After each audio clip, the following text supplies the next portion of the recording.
Donc, bienvenue à toutes et à tous à ce nouveau webinaire organisé par le média Cadre de ville avec l'ADEME, intitulé aujourd'hui Rafraîchir les villes des solutions variées. C'est le 5e webinaire d'un cycle qu'on a démarré il y a un peu plus d'un an maintenant avec l'ADEME, avec différentes thématiques abordées, que ce soit la planification bas carbone, la question des communs dans l'urbanisme favorable à la santé ou encore l'urbanisme favorable aux piétons, plus exactement les espaces publics favorables aux piétons.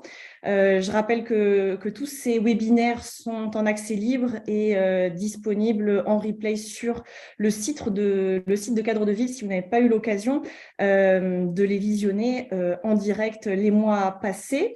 De mon côté, je me présente, je suis Inès Edel Garcia, je suis journaliste, chef de rubrique au sein de la rédaction de Cadre de Ville et nous sommes ensemble jusqu'à 10h45 environ pour approfondir la question de l'adaptation au changement climatique et évoquer plus spécifiquement les solutions pour rafraîchir nos villes lors des épisodes de très forte chaleur.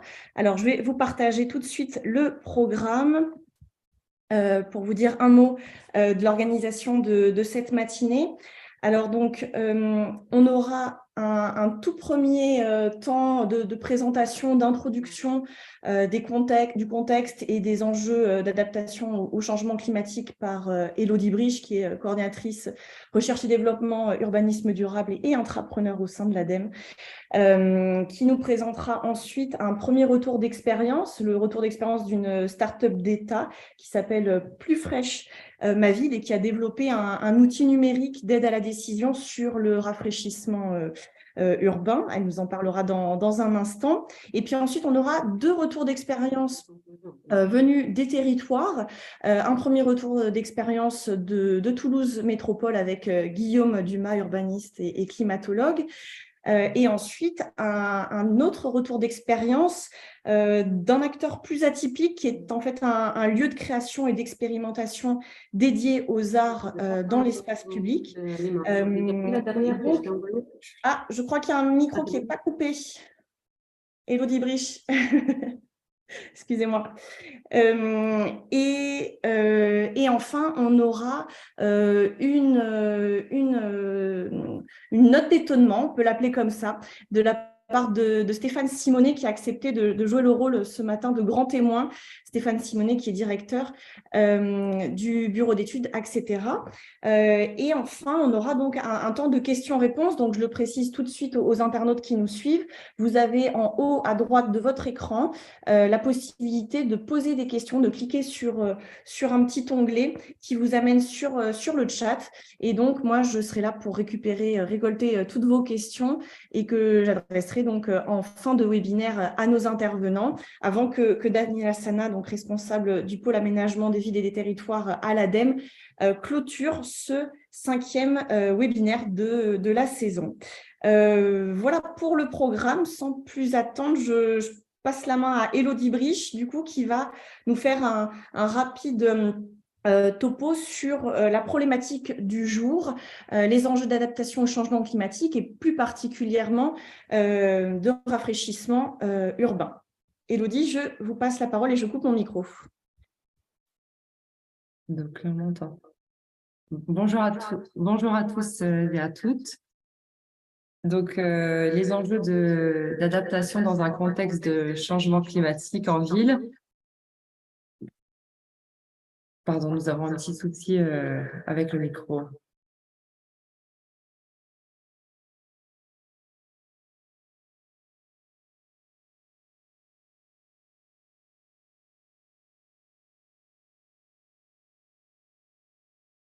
Bon, écoutez, on va essayer de reprendre. C'est parce qu'on a l'écho. C'est très difficile de continuer avec l'écho. Donc, dans un contexte de changement climatique en ville, les aléas extrêmes pourraient augmenter, notamment les canicules estivales qui, dans leur dernier rapport du GIEC sur l'adaptation au changement climatique, sont annoncées comme, dans le futur, plus fréquentes, plus denses et plus longues. Ces aléas ces canicules estivales pourraient renforcer l'effet d'îlot de chaleur urbain. Alors, pour rappel, l'effet d'îlot de chaleur urbain est typique du climat urbain. C'est la différence de température entre la ville et la campagne environnante. Cette différence de température peut atteindre 7 à 8 degrés selon les contextes météorologiques de certaines journées, mais aussi de la morphologie urbaine. Et c'est un phénomène qui s'observe surtout la nuit. Donc, les canicules estivales viennent intensifier ce phénomène d'îlot de chaleur urbain et renforcent la surchauffe urbaine qui présente des conséquences qui peuvent être assez graves sur l'être humain. Alors, à la fois en termes de confort thermique, mais aussi en termes d'intensification de ce que l'on appelle des nuits tropicales. Donc, des nuits tropicales, ce sont des nuits où la température ne descend pas en dessous de 20 degrés. Et lors de ces nuits tropicales, le corps humain, l'être humain ne peut pas vraiment récupérer et se reposer après une journée de chaleur. Donc, comme vous le savez, l'été dernier, l'été 2022, est le deuxième été le plus chaud depuis 1900 au niveau des enregistrements de phénomènes météorologiques extrêmes tels que les sécheresses, les feux de forêt. Et c'est l'été le plus chaud enregistré en Europe sur la période observée au niveau du changement climatique sur plus de 30 ans. Donc, en termes de surveillance estivale sur l'été dernier, on a observé un excès de mortalité beaucoup plus important depuis la mise en place du plan canicule en 2004, après la canicule que tout le monde connaît sur l'histoire en 2003. Donc, par exemple, 2816 décès en excès, donc c'est un chiffre de plus 16,7%. Il est donc impératif de réfléchir à l'adaptation des villes au changement climatique et plus particulièrement aux canicules estivales et à cette surchauffe urbaine qui a intensifié en période de canicule estivale. Alors pour cela, il existe différents types de solutions, ce qu'on pourrait appeler des solutions de rafraîchissement urbain, les solutions vertes qui vont être liées à la végétalisation, les solutions grises qui vont jouer plutôt sur les matériaux urbains et la typomorphologie, les formes urbaines, les solutions bleues liées à la gestion de l'eau et les solutions douces où on va observer des changements de comportement ou de pratique de la ville. Alors, bien entendu, sur ce qui concerne les solutions d'adaptation fondées sur la nature, donc les solutions d'adaptation liées au végétal et à l'eau, de grandes questions se posent puisque généralement, en période estivale, on observe à la fois des canicules mais aussi des périodes de sécheresse. Donc, la gestion de l'eau en ville est primordiale et il est vraiment important de s'interroger sur ces solutions de rafraîchissement urbain au regard d'une raréfaction de la ressource en eau possible dans certaines régions françaises, mais aussi au regard de la végétation que l'on souhaite mettre partout en ville parce qu'elle apporte de nombreux co-bénéfices, le bien-être, la santé, la biodiversité, mais bien entendu, les espèces à déployer en ville doivent considérer à la fois le coût global de la mise en place, donc du coût d'investissement et du coût d'entretien de ces solutions végétales. Donc, nous avons choisi aujourd'hui de vous présenter Plus fraîche ma ville, mais aussi d'insister sur deux exemples, à la fois en type de climat méditerranéen pour le REX que nous allons observer sur Marseille, mais aussi à Toulouse où les problèmes de la ressource en eau sont très fréquents en été. Donc, les deux exemples qui seront montrés après la présentation de la plateforme Plus fraîche ma ville permettront de discuter aussi de cette gestion de l'eau, comment trouver des solutions pour maintenir aussi bien en termes d'investissement qu'en termes d'entretien des solutions vertes et bleues en ville et de les combiner à d'autres types de solutions de rafraîchissement urbain. Parce que bien évidemment, il n'y a pas de solution unique. Une solution peut fonctionner dans un contexte urbain dans une ville et ne pas fonctionner dans l'autre. Et surtout, c'est la multiplication de différents types de solutions de rafraîchissement urbain combinées dans les 4 types que je vous ai annoncés avant qui va permettre de maintenir une surchauffe urbaine raisonnable. Je reprends très rapidement la parole, Élodie, voilà pour vous poser une petite question, peut-être préciser la différence, faire le distinguo entre îlot de chaleur urbain et phénomène de surchauffe urbaine. Ce sont deux termes que vous avez employés pendant votre présentation. Peut-être un rapide rappel sur les définitions. Pardon Agnès, est-ce que vous pourriez répéter s'il vous plaît? Oui, je disais, vous avez employé deux termes qui me semblent importants de bien définir ce matin avant de démarrer, effet d'îlot de chaleur urbain et surchauffe urbaine. Peut-être Tout bien à nous fait. rappeler les différences entre ces deux notions. Tout à fait. Alors, le phénomène d'îlot de chaleur urbain, c'est vraiment un phénomène caractéristique du climat urbain. C'est la différence de température entre le centre-ville urbain et la campagne environnante. En fait, selon les contextes des villes, cette différence peut atteindre 7 ou 8 degrés et elle va s'observer surtout la nuit. Alors, à quoi est dû ce phénomène d'îlot de chaleur urbain? Il est dû à la concentration d'activités anthropiques, aux formes urbaines qui ne favorisent pas forcément la ventilation naturelle et aussi les matériaux utilisés qui vont conserver la chaleur. Donc, ce phénomène d'îlot de chaleur urbain s'exprime plus naturellement en température de l'air observée. Maintenant, la surchauffe urbaine. Ce que l'on appelle surchauffe urbaine à l'ADEME, c'est à la fois ce phénomène d'îlot de chaleur urbain, la possibilité d'avoir un inconfort thermique et tout ce qui est aussi lié aux températures de surface des matériaux. C'est-à-dire que certains matériaux avec par exemple des revêtements très foncés, l'asphalte, vont absorber beaucoup de chaleur pendant la journée et la restituer pendant la nuit. D'où le fait de bien observer aussi, j'en profite pour faire quelques rappels sur les solutions de rafraîchissement urbain, d'où le fait de bien observer aussi les solutions de rafraîchissement urbain en fonction de leur potentiel de rafraîchissement. C'est-à-dire que certaines solutions vont permettre de favoriser le confort thermique pendant la journée et d'autres vont permettre de faire baisser l'îlot de chaleur urbain. Donc, l'idée, c'est vraiment de combiner ces solutions et puis qu'elles agissent entre elles correctement. Voilà, donc ça, je vous montrerai sur Plus fraîche ma ville des petites catégories qui vous permettent d'éviter de faire des erreurs sur ces solutions de rafraîchissement. Super, merci pour ce petit rappel terminologique, on va dire. On va tout de suite, du coup, passer à la présentation de la start-up Plus fraîche ma ville, qui est une étape supplémentaire franchie par l'ADEME, après avoir déjà publié un certain nombre de livrables sur la question de l'adaptation au changement climatique et aux solutions de rafraîchissement urbain, telles que vous les avez présentées, Elodie, les solutions vertes, les solutions bleues, les solutions grises et les solutions douces. Donc, je vous laisse à nouveau la parole pour nous présenter donc l'outil Plus fraîche ma ville, un service numérique public à impact, comme vous me l'aviez dit en préparant ce webinaire. Tout à fait. J'imagine que vous avez mon écran correctement partagé partout. Oui, Bon, on on est le bien voit. sur Plus fraîche ma ville. Alors, juste pour vous rappeler la naissance de la start-up d'État Plus fraîche ma ville. Alors déjà, cette start-up d'État s'inscrit dans les initiatives d'innovation de l'ADEME et notamment l'accélérateur de la transition écologique qui est l'incubateur de start-up d'État de l'ADEME.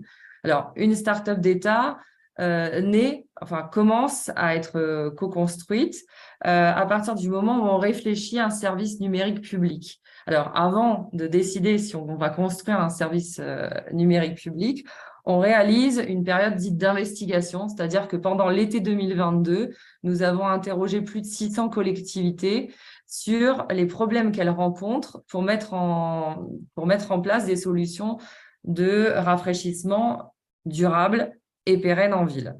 Donc, il s'avère qu'il existait plusieurs problèmes importants. Le premier, c'était le volet financier. Alors, le problème financier, c'était dû à la fois à un manque de budget des collectivités, parfois à des collectivités qui ont des services très silotés, donc une mauvaise répartition ou des difficultés à bien répartir les budgets sur les solutions de rafraîchissement urbain, et surtout une mauvaise prise en compte du coût global des solutions, donc c'est-à-dire à la fois le coût d'investissement et le coût d'entretien avec parfois jusqu'à 20% de végétalisation mise en place, regoudronnée après quelques temps parce qu'on n'avait pas le coût d'entretien.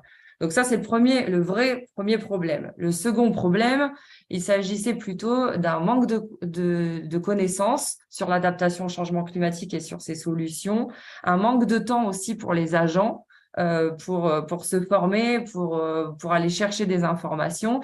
Et c'est sur ce gap, en fait, sur ce deuxième problème que nous avons décidé d'agir avec la start-up d'État Plus fraîche ma ville. Sachant que par économie d'échelle, finalement, si on arrive à faire gagner du temps aux agents de collectivité grâce à notre service numérique public, et il y aura aussi une économie potentiellement d'argent. Alors, je vous présente la start-up d'État. À ce stade de la start-up d'État, nous commençons une deuxième période de co-construction. Qu'est-ce que ça veut dire? C'est-à-dire que sur les start-up d'État, on a une équipe agile qui est dédiée à la création de cet outil numérique. L'objectif, c'est vraiment de répondre aux besoins des agents et des élus de collectivité. Et donc, l'innovation un peu sur ça, c'est d'être en itération constante avec vos retours, avec les retours des agents et des élus de collectivité pour construire ce produit. Donc, on a eu une première période de co-construction de novembre à mi-mai pour créer ce que vous avez en ligne. Donc, la version, une des premières versions de Plus fraîche ma ville, sur laquelle nous avons eu des retours et nous essayons d'améliorer constamment cet outil d'aide à la décision grâce au retour des agents et des élus de collectivité.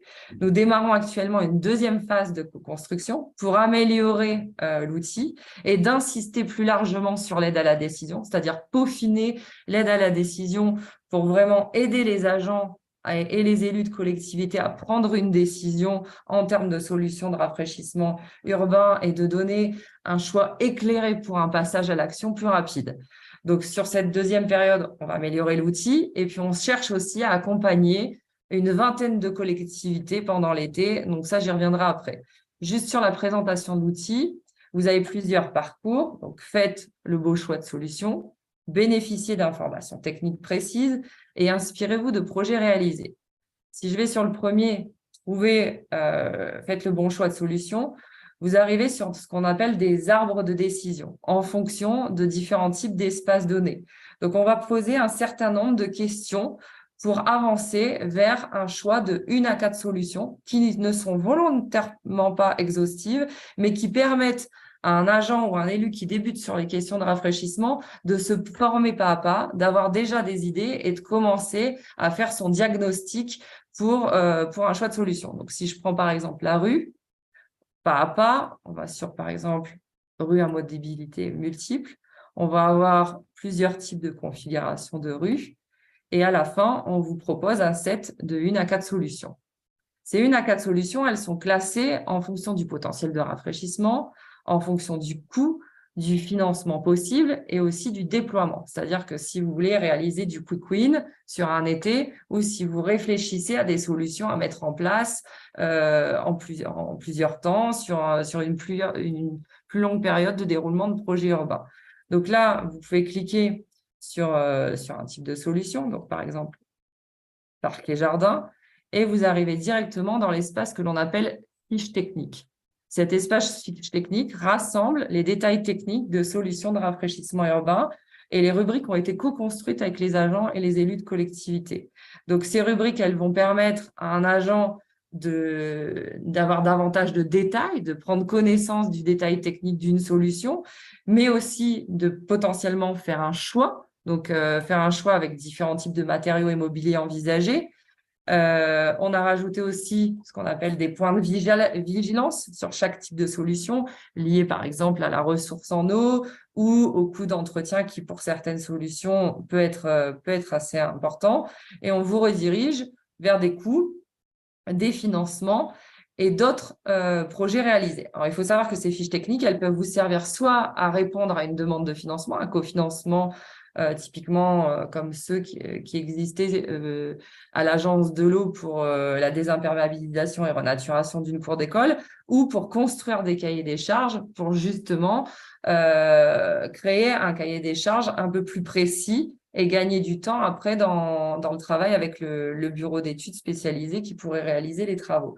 Donc, on retourne vers des projets réalisés, donc la cascade des Égalades, par exemple, qui sera présentée juste après, où là, vous allez avoir du retour d'expérience. Alors, ces retours d'expérience, ils servent à mettre en évidence ce qui se passe au sein de vos collectivités, de vous inspirer et puis d'avoir aussi des contacts en termes de sourcing pour j'ai envie de dire, pas copier la solution, mais peut-être prendre des idées et vous renseigner sur un type de solution. Voilà, donc là, vous avez un type de retour d'expérience. Les retours d'expérience communiquent entre eux, bien évidemment.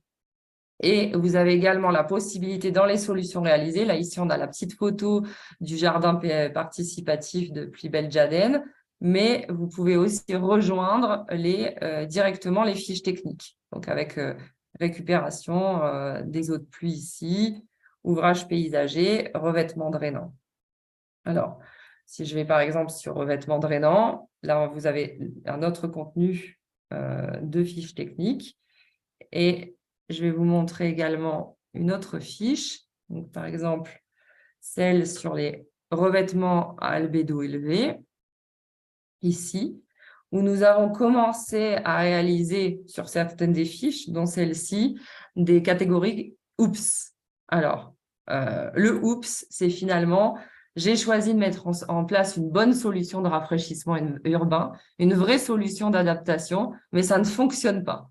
En gros, je me suis trompée, j'ai mis le revêtement blanc au mauvais endroit. Parce que typiquement sur du revêtement blanc, c'est une solution qui va permettre de ne pas emmagasiner la chaleur pendant la journée et donc de ne pas la restituer pendant la nuit. Donc, c'est une vraie solution pour lutter contre l'effet d'îlot de chaleur urbain.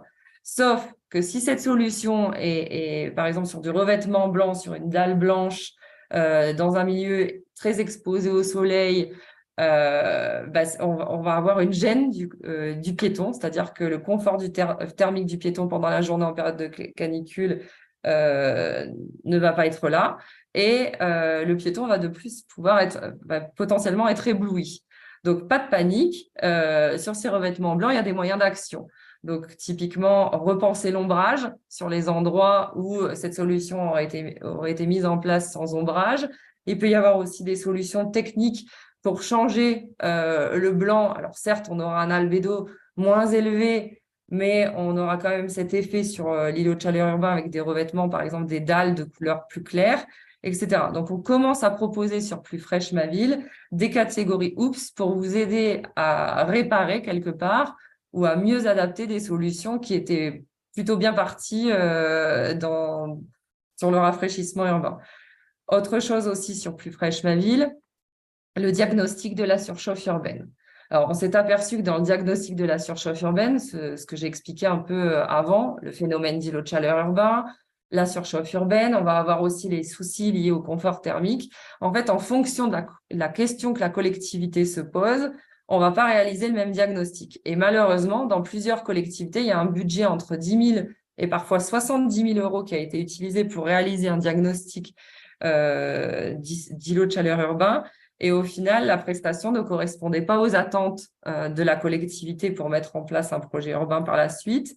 Et bien souvent, il y a des erreurs qui sont faites aussi. C'est-à-dire parfois, les collectivités achètent un diagnostic de surchauffe urbaine qui repose sur de la température de surface, mais en fait, ce n'était pas la bonne mesure pour répondre aux attentes de la collectivité pour ensuite mettre des aménagements urbains en place.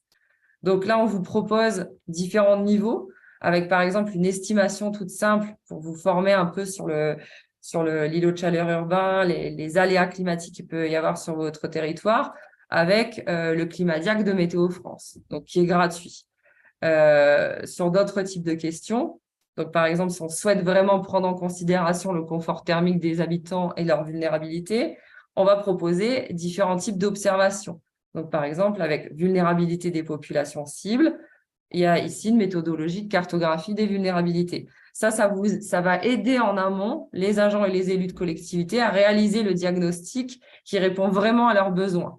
Donc, actuellement, je pense que vous l'avez vu dans l'annonce du plan canicule qui a été fait l'annonce du plan canicule qui a été faite le 8 juin. Beaucoup de collectivités ont préparé en amont de l'été qui arrive et des canicules qui vont potentiellement être présentes, des cartographies, des lieux de fraîcheur. Donc ça, beaucoup de collectivités sont en train actuellement de réaliser cette cartographie des lieux de fraîcheur et les indications sur ces lieux de fraîcheur vont changer en fonction des collectivités. Voilà un petit peu pour la présentation générique de l'outil. Sachez que vous pouvez vous enregistrer sur la page contact pour recevoir notre newsletter. Vous êtes bien entendu les bienvenus pour des ateliers de co-construction de l'outil, mais aussi de présentation de l'outil qui vont avoir lieu les 7 juillet et 23 juin. Et actuellement, nous proposons aussi un accompagnement estival où on va chercher davantage des petites et moyennes collectivités qui démarrent sur les thématiques de rafraîchissement urbain et qui ont un espace tel qu'une cour d'école, une place, un parking ou une rue en projet d'aménagement. Et donc, l'idée, c'est de vous accompagner sur l'outil Plus Fraîche Ma Ville pour réaliser votre prédiagnostic et votre premier niveau d'aide à la décision. Et nous, ça va nous permettre en même temps d'améliorer le parcours utilisateur et d'améliorer l'outil pour faciliter cette aide à la décision. Donc, si vous êtes candidat ou candidate pour cet accompagnement estival, n'hésitez pas à nous écrire au mail de plusfraîchemaville@adem.fr. Voilà, merci pour votre attention. Merci beaucoup, Élodie, pour cette présentation. Peut-être nous dire quand sera définitivement prêt cet outil. Là, vous entamez une deuxième étape de co-construction avec donc des collectivités, des agents, des élus. Vous espérez voilà, que cet outil soit finalisé pour quand, idéalement?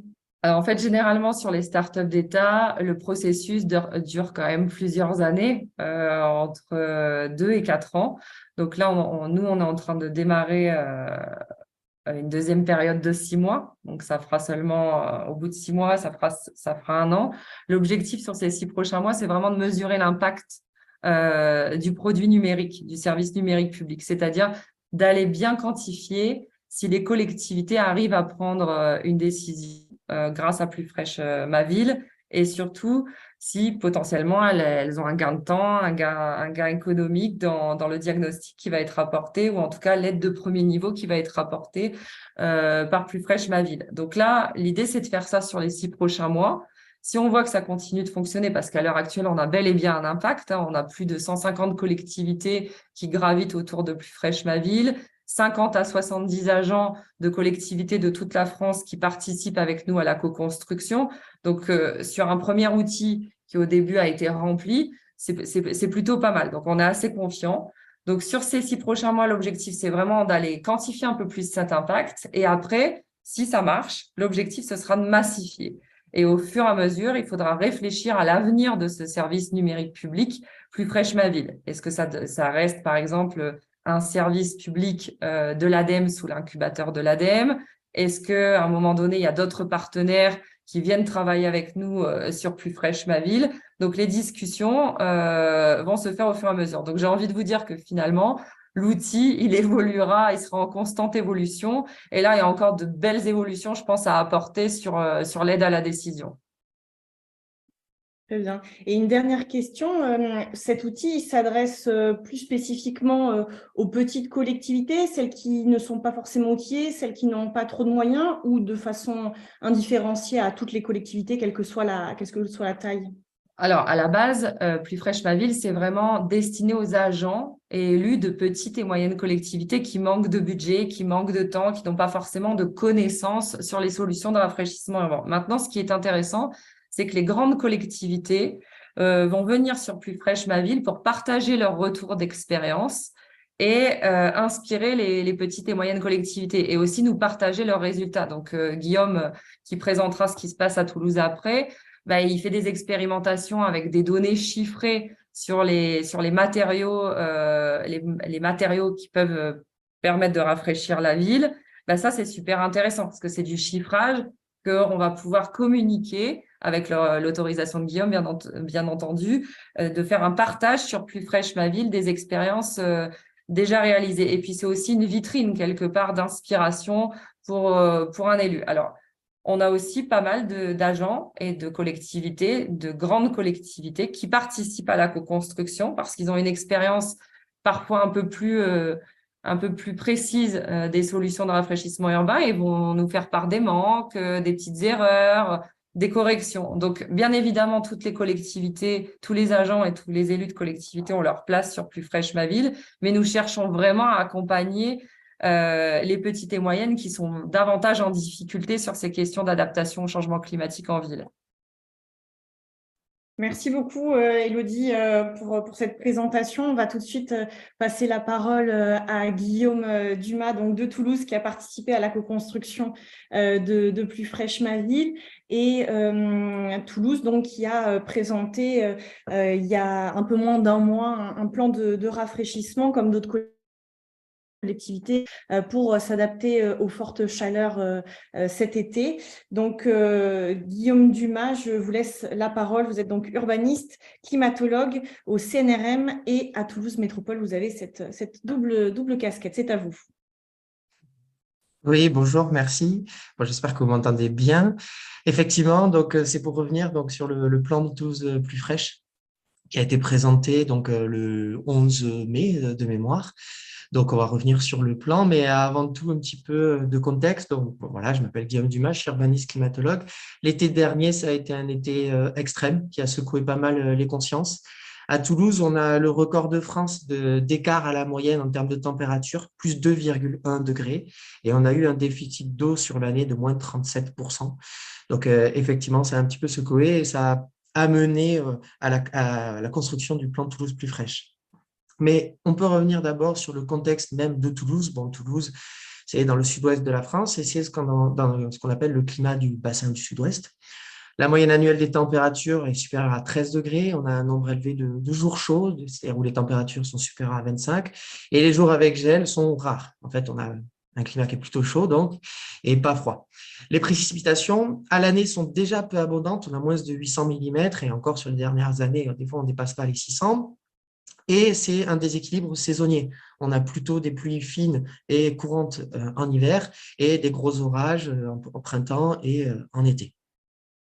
Et également, tout à l'heure, donc Élodie a bien parlé de l'îlot de chaleur urbain. Donc, on a un réseau de stations météo sur Toulouse Métropole qui nous permet d'avoir des cartographies en temps réel de l'îlot de chaleur urbain.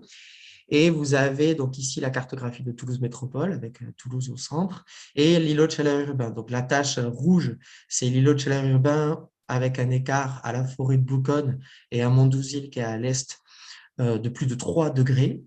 Les taches orange, c'est un ICU de bascule, donc entre 2 et 3 degrés. Et le reste, c'est l'ICU faible, l'ICU dans lequel on devrait être dans un monde optimal parce qu'on ne pourrait pas vivre non plus que dans une forêt. Tout à l'heure, Élodie parlait des maximums, etc. À Toulouse, le maximum qu'on a relevé, c'est 7 degrés d'écart. Ça veut dire qu'à un moment donné où il faisait 23 degrés à Brax et Pibrac, nous avions 30 degrés dans le centre-ville de Toulouse. Donc, le plan de Toulouse plus fraîche a été lancé donc, suite à l'été dernier. C'est une impulsion du maire, une commande du maire à la rentrée 2022. Donc, c'est à l'échelle de la ville uniquement, mais tous les services mobilisés sont métropolitains. Donc, derrière, on espère une percolation des actions. Le chef de projet est Stéphane Becquet, qui est le directeur de l'Europe. Et moi, je suis venu en appui technique et scientifique à ce plan. C'est un budget actuel de plusieurs millions. On a 3,3 millions aujourd'hui dépensés depuis le début de l'année. On pourra discuter des coûts après. C'était une approche qui se voulait dès le départ transversale. On avait une équipe projet qui était montée avec le directeur du pôle territorial centre. La métropole est divisée en pôles territoriaux. Le directeur des espaces verts et moi et le chef de projet.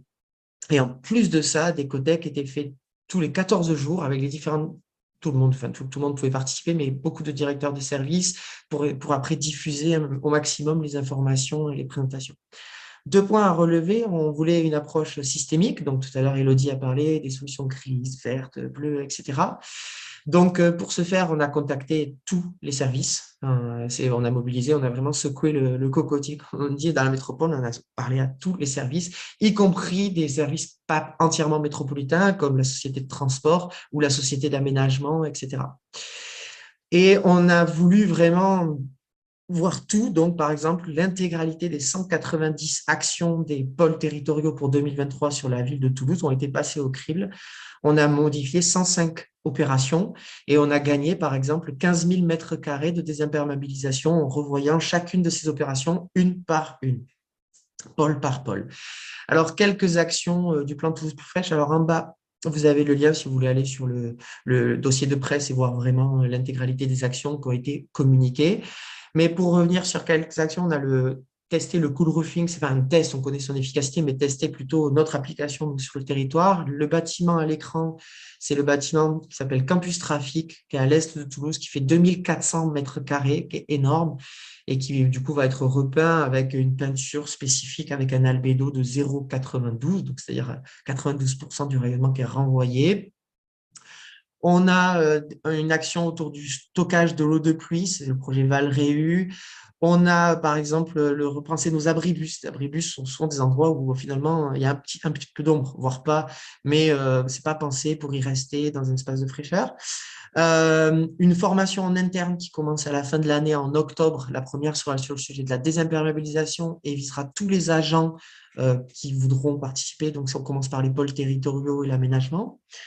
L'ombrage des lieux piétons à Toulouse et comme dans d'autres villes du sud de la France ou même ailleurs, on n'a pas forcément la culture de l'ombre et donc créer des ombrières, créer des espaces d'ombre, c'est un petit peu nouveau pour nous. Les cimetières, on a des grands cimetières en ville, un cimetière qui s'appelle Terre Camarade qui fait 30 hectares, le désimperméabiliser, le transformer en parc. Également réalisé avec des scénarios avec Météo France. Combien doit-on végétaliser pour gagner 1 degré? Combien doit-on désimperméabiliser pour gagner 1 degré? C'est-à-dire, plutôt que de réfléchir en disant on va planter X arbres sans savoir si on va atteindre l'objectif, on va partir de l'objectif et on va le faire en marche arrière. Et des règles ambitieuses sur le PLUIH, on va en parler de suite. Donc, dans le PLUIH, on a la chance ou la malchance d'avoir eu le PLUIH annulé par le tribunal administratif il y a 3 ans. Et donc, on arrive dans un contexte où on est la première métropole de France à réaliser un PLUIH post-loi climat, post-RE 2020, post-annulation au tribunal administratif et prêt en charge de la future ZAN. Donc, en gros, ça nous a un petit peu mis tous les critères au maximum hein, du point de vue bâtiment bioclimatique. Donc, dans le règlement, on est en train de travailler, par exemple, à la protection solaire fixe parce que la RE2020 est très décevante, notamment sur les indicateurs de confort d'été. Des critères d'albédo pour les toitures, les façades. Bien sûr, prendre en compte l'environnement, c'est-à-dire les masques. Ici, vous avez des arbres de haute ligne. Vous voyez, par exemple, que la fenêtre derrière est ouverte et celle qui n'a pas l'arbre, le volet est fermé. Repenser et imposer le traversant en termes de quantité, mais de définition. Est-ce qu'un logement qui est orienté sud et sud-est, c'est un traversant? Non. Également les coefficients de pleine terre, c'est-à-dire repenser la végétation, ramener la végétation jusqu'au pied du bâti. Donc, on a tout un ensemble de règles qui sont prévues pour le bioclimatisme et surtout considérer le bâtiment à l'intérieur et le bâtiment à l'extérieur. Également, on a des travaux qui sont réalisés sur l'albédo, notamment l'enrobé. L'enrobé, c'est une grande surface de nos villes. L'enrobé qui est plutôt foncé avec un albédo neuf de l'enrobé qui est de 0,05. Le travailler, le repeindre, changer ses revêtements, etc. Vous avez des résines à droite qui sont par exemple mises directement sur de l'albédo. Mais travailler toute la chaîne, c'est-à-dire qu'à la fin, même les gestionnaires qui viennent réparer, vous avez ici des pansements qui sont réalisés sur trottoir, ici aussi. Lorsqu'on vient réparer un poteau, réparer une canalisation, être sûr que le gestionnaire va bien remettre également l'albédo qui était initial. Donc, il faut travailler. On a rencontré les fournisseurs de matériaux, donc les grands fournisseurs, Colas, etc., les constructeurs de routes, Rovia, Vinci, etc., les Fage, pour être sûr que toute la chaîne des acteurs suive derrière, justement sur ces changements d'albédo et de revêtement parfois un peu spécifiques. Donc, bien sûr, il y avait cette question de l'eau et de la végétation. À Toulouse, je l'ai dit, il y a un déficit d'eau. Donc, il faut travailler l'eau et la végétation conjointement. Donc, un arbre sans eau, c'est une grande partie de ces services écosystémiques qui sont amoindris. Donc, on avait l'étude Valréu pour développer de nouveaux usages de l'eau usée traitée. Vous avez, par exemple, une place qui s'appelle la place Belfort, qui a 2 réservoirs dessous de 3500 mètres cubes d'eau non utilisée. Et juste à 50 mètres, vous avez l'allée centrale de Jean Jaurès à Toulouse avec les remblasses remplies de végétation. Bien, maintenant, on va arroser cette allée potentiellement avec ces réservoirs. C'est un gros projet avec 4 actions, 5 missions, 830 000 euros dont 570 de subventionnés. Et on travaille également les petits aménagements, l'arbre de pluie, les tranchées de Stockholm pour stocker l'eau un petit peu provisoirement après les orages d'été. Si par exemple on a 2-3 orages en été et qu'on arrive à avoir de l'eau sous l'arbre pendant une dizaine de jours, eh bien finalement ça a gagné par rapport à aujourd'hui où l'eau 2 jours après n'y est plus. Et enfin, la dérogation préfectorale d'arrosage sur les arbres jeunes. Aujourd'hui, on a le droit d'arroser nos arbres jeunes jusqu'à 3 ans, l'étendre jusqu'à 5 ans.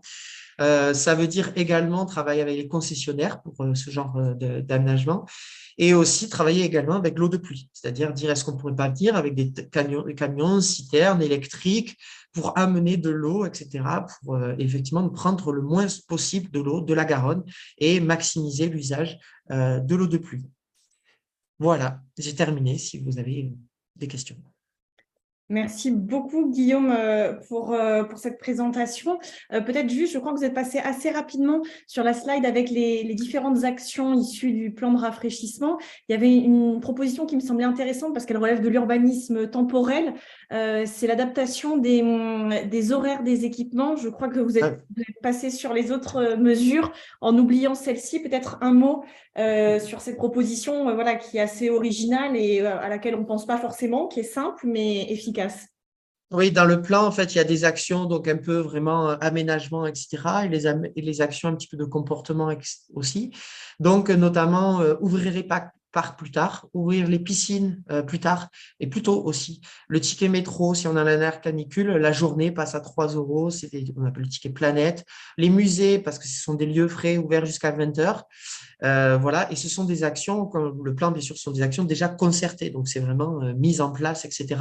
Et on mesurera cet été, voir est-ce qu'effectivement, il y a des gens qui viennent plus tard à la piscine, plus tôt à la piscine.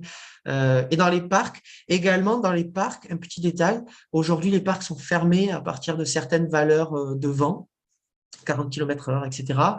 Ça se base sur les stations météo qui sont en dehors des villes. Donc, c'est vrai que c'est assez bizarre d'utiliser une station qui est parfois à 10-15 km pour fermer un parc qui en centre-ville n'a pas de vent. Et donc, on réfléchit aussi à utiliser les stations météo du réseau localement pour dire vraiment, on va regarder s'il y a du vent dans le parc pour fermer le parc et pas regarder la station qui est peut-être à 5 km et pour fermer les parcs. Parce qu'en été, si il fait chaud mais que le parc est fermé parce qu'il y a du vent, on perd l'effet. Voilà. Et alors, si on reste sur cette slide et qu'on reprend un peu la grille de lecture que nous a présentée Elodie Brich dans Plus fraîche ma ville avec les différentes fiches techniques, est-ce que vous pourriez nous dire, par exemple, quelles mesures sont coûteuses, celles qui le sont moins, celles qui sont très faciles à déployer? Bon, c'est assez intuitif, mais celles qui demandent vraiment de penser des aménagements à plus long terme. Essayons de hiérarchiser, si c'est possible pour vous, les différentes solutions par coût et par durée. Bon, le cool roofing, l'ensemble du toit, 2400 mètres carrés. De mémoire, le devis, il est 95 ou 100 000 euros. Donc, clairement, 100 000 euros pour 2500 mètres carrés, on est sur quelque chose d'efficace. Cette ombrière qui est dans le centre-ville, celle-là, je n'ai plus le coup en tête. Mais par contre, il y avait aussi la rapidité. Il y a le coût et il y a la rapidité de mise en œuvre. On a des ombrières, j'ai des devis en tête de 100 mètres carrés à 18 000 euros, 500 mètres carrés à 150 000 euros. Donc, par exemple, une aire de jeu à bord de rouge, 560 mètres carrés, 150 000 euros. Ça, ce sont des coûts. Et après, il y a les coûts Pour qui sont parfois… débitumiser l'aire de jeu, pour faire quoi exactement? Pour mettre à l'ombre. Là, je parle que d'ombrière. D'accord. Donc, c'est vraiment une aire de jeu, 560 mètres carrés, c'est une grande aire de jeu, entièrement à l'ombre avec des ombrières, 150 000 euros. Et après, il y a de l'argent qui est parfois juste redirigé. Quand on travaille avec les pôles territoriaux, ils ont déjà leur budget. Et quand on refait les opérations, s'il y a un endroit, ils devaient désimperméabiliser, refaire un enrobé et qu'à la place, on leur dit, ben non, vous ne le refaites pas, laissez de l'herbe, etc. Il y a un gain aussi en argent et ça coûte vraiment pas cher. Dans le cimetière, c'est un peu le cas. On profite en fait de la réfection des allées pour dire, bah, attendez, on va pas refaire tout avec de l'enrobé. Donc là, ça coûte aussi pas cher puisqu'il y a des endroits où on refait, même si on peut faire une approche un peu paysagère, etc. J'ai pas encore les prix des scénarios de Météo France. Le PLUIH, c'est gratuit, c'est de la mutualisation interne des moyens. Repenser les abribus, ça peut coûter un peu cher. Il y a des milliers d'abribus sur une métropole. Mais là encore, quand ils refont des abribus un par un, c'est gagné petit à petit. Donc finalement, c'est pas si cher que ça. L'un des plus chers, c'est l'eau. Effectivement, aujourd'hui, quand on a une ville qui n'a pas été pensée pour stocker l'eau et que tout d'un coup, on se dit, ah, on va stocker de l'eau, eh bien, on est déjà sur des espaces denses, sous contrainte. Stocker l'eau, ça peut être cher. Mais par contre, dans les nouveaux aménagements type ZAC, là, par contre, vu que c'est fait au moment du plan, etc., là, ça ne coûte pas difficilement si cher que là, si cher que ça. Je pense, par exemple, en centre-ville, Les tranchées de Stockholm, ça vaut cher. Tranchées de Stockholm par rapport à un arbre classique qu'on aurait planté, c'est vraiment, déjà, il faut creuser beaucoup plus, il faut travailler les revêtements, c'est pas pareil. Très bien. Ben, merci beaucoup, Guillaume, pour cet éclairage venu d'Occitanie. Je rappelle aux internautes que vous avez la possibilité de poser des questions à votre tour aux intervenants ici présents sur le chat, donc en cliquant sur l'onglet qui figure en haut à droite de votre écran, et puis on y répondra à partir de 10h30. Je vais tout de suite passer la parole à Eric Grimaldi, qui nous a rejoint. Éric Grimaldi, responsable du pôle innovation et économie sociale et solidaire au lieu public Cité des Arts de la Rue. Vous nous expliquerez ce que c'est. Vous êtes un peu un outsider, on va dire, dans ce panel, puisque, comme je le disais en introduction, vous êtes plutôt un acteur culturel à la base. Mais on va voir, voilà, vous avez réussi à mettre en place des solutions très intéressantes de rafraîchissement, donc à Marseille, dans les quartiers nord, au niveau du fleuve et de la cascade des Égalades. Voilà, je vous laisse la parole et je vous laisse partager vos slides si vous le souhaitez. Bonjour, merci. Est-ce que vous avez bien les slides affichés à l'écran? Non, alors là, pour l'instant, non. Il faut que vous puissiez partager votre écran. Ouais. Alors, partager l'écran. Je suis désolé. Pourtant, PowerPoint.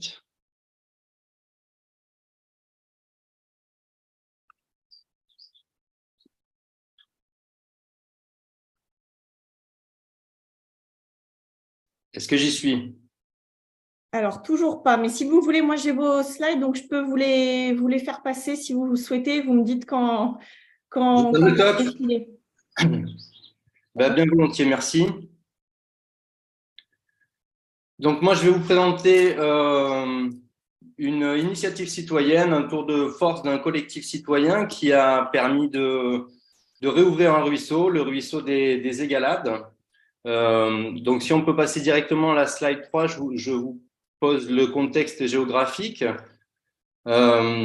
Effectivement, ce ruisseau longe la cité des Arts de la Rue, qui est une ancienne friche, qui était avant une huilerie-savonnerie, mais qui a été récupérée par un collectif d'artistes, 11 compagnies sur site. Donc, c'est une zone industrielle à l'origine de 3 hectares et demi, un peu plus, complètement imperméabilisée, minéralisée, sujette à de fortes surchauffes en été notamment, mais dès le mois d'avril en général, entourée de déchetteries, d'autoroutes, de rails, de cités HLM.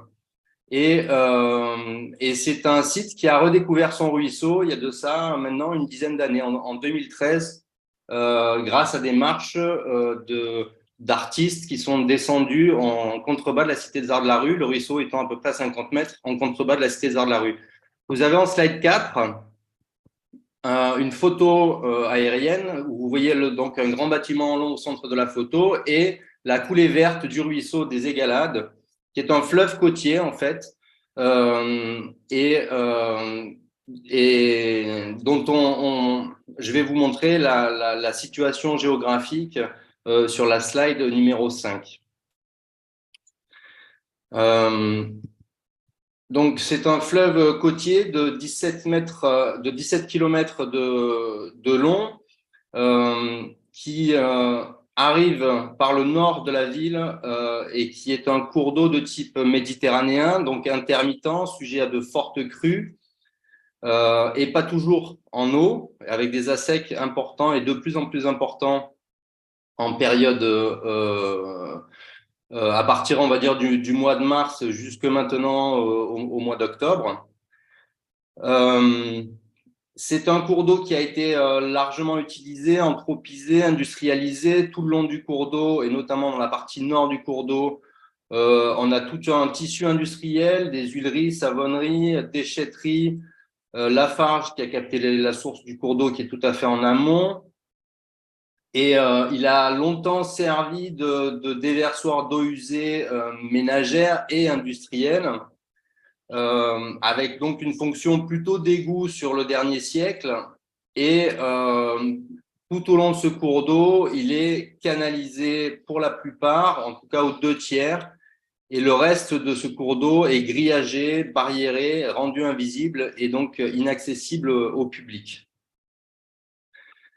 On a donc, après avoir redécouvert ce cours d'eau et les richesses qu'il pouvait recéler, décidé d'ouvrir un chantier d'insertion.